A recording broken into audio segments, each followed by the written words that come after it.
Hey guys, Ken here for the Retro Toys Escapades channel in Malaysia.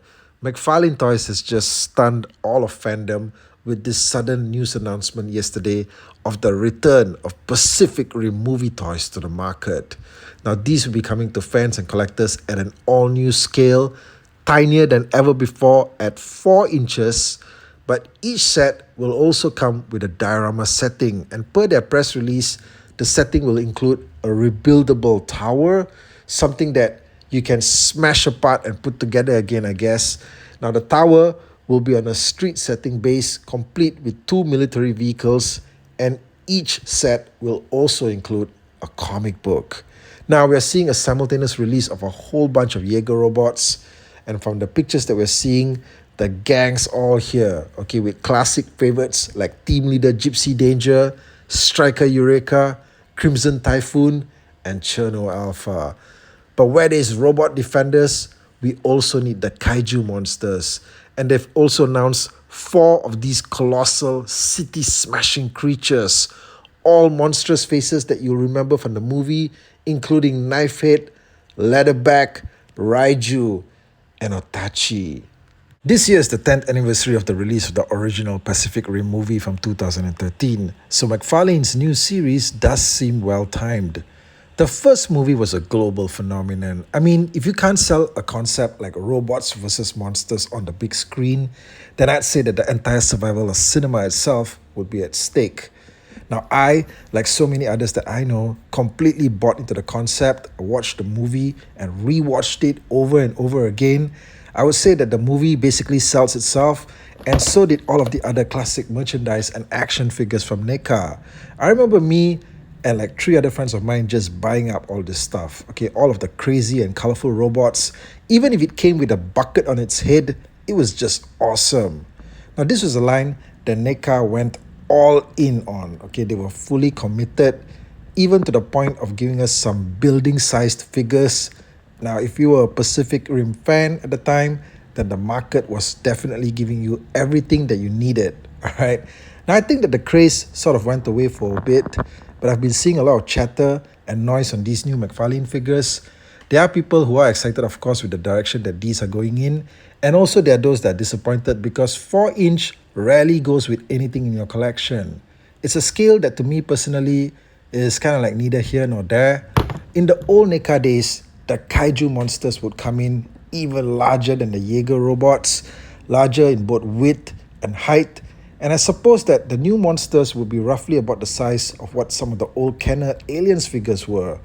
And understandably, the much more tinier scale does seem like a setback. Now, I think that the term Happy Meal toys is the comment I've seen most repeated in describing these new sets. Okay, while we don't actually have these in hand yet, from the early images, the figures do look like they're lacking in articulation or just have very minimal joints, and they do seem to be far less detailed than what you may be accustomed to. By the way, about those old NECA figures, those came with very good detailing, but I also wanted to point out the fact that they definitely were not durable. Some of them broke apart very easily depending on how lucky you were, and these were just generally not meant for play, in some cases not even meant to be picked up and handled. Just trying to move a joint could cause it to be snapped off. Now, the crown jewel of all the announcements is this gold label starter pack, which consists of 3 4-inch scale figures, 4 towers, 4 street sections, and check this out, guys, 24 military vehicles. You heard that correctly, guys. 24 vehicles plus 2 comic books, right? Now, the comic books seem to be reprints of the Tales from the Drift comic book series from a couple of years ago. I'm not really sure if these are specifically reprints, but you are getting a new comic book with every single set purchase. Now, okay, when I heard that this thing came with so many military vehicles, it kind of seems like one of those situations where you're at the dollar bin store and you're buying one of those bags full of military soldiers and jeeps and trucks and stuff like that. Okay, it seems like there's more military vehicles here in this starter pack than there are Jaegers and Kaijus. But hey, look, okay, this whole thing, okay, this whole approach that McFarlane is taking with these figures is to sort of like have an environment. Okay, it's for environment building, And I think that these figures are fantastic, probably for play, okay, because the old NECA ones sure weren't, okay. You couldn't even breathe on them. But these are more appropriate for you to play with and handle and just pose around, chuck around. This is something that I think that kids will enjoy tossing into a smackdown.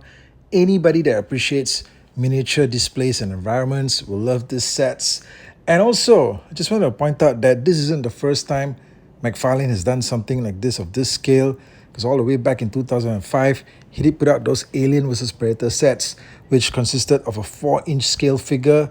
Like you get a 4-inch scale Predator with a very detailed diorama base. And actually, if you were to look back at those figures and bases from almost 20 years ago now, I would say that they packed in way more premium detailing in them compared to something like what you're seeing today.